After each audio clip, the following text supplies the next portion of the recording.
Rusija je najveća pretnja, Britanija će aktivno reagovati, ruske podmornice uzdrmale London, strah dolazi sa severa. Načelnik štaba odbrane Velike Britanije general Nicholas Carter izjavio je u Centru za novu američku bezbednost da je Rusija ozbiljna pretnja za zemlju. Prema njegovim rečima, posle raspada bipolarnog svetskog sistema, nastupila je era unipolarnog sveta kada je fokus pažnje preusmeren na borbu protiv terorizma. Međutim, sada dolazi vreme multipolarnosti i doba stalne konkurencije, istakao je general. Ovde bih spomenuo Rusiju, koja sa našeg gledišta predstavlja ozbiljnu pretnju, i Kinu, koja je za nas hronični sistemski izazov, rekao je Carter. On je skrenuo pažnju na razvoj novih ruskih podmornica, što primorava London da reaguje na nove pretnje.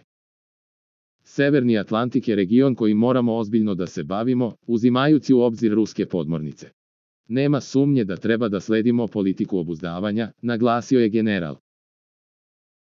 Velikoj Britaniji je u martu objavljena nova odbrambena strategija u kojoj je Rusija identifikovana kao velika pretnja. Rusija je najveća pretnja. Velika Britanija će aktivno reagovati i braniti se od čitavog spektra pretnji koje dolaze iz Rusije, navodi se u odgovarajućem izveštaju. Ministar spoljnih poslova Rusije Sergej Lavrov izjavio je početkom marta da je stepen odnosa između Moskve i Londona na tački zamrzavanja. Ministar je podsjetio da je proteklih godina britanska vlada zadržala oštar antiruski kurs, praćen stalnim povećanjem sankcionog pritiska. Za najnovije vesti iz zemlje i sveta kliknite subscribe, like i zvonce. Svaki dan najnovije vesti, zato nas zapratite.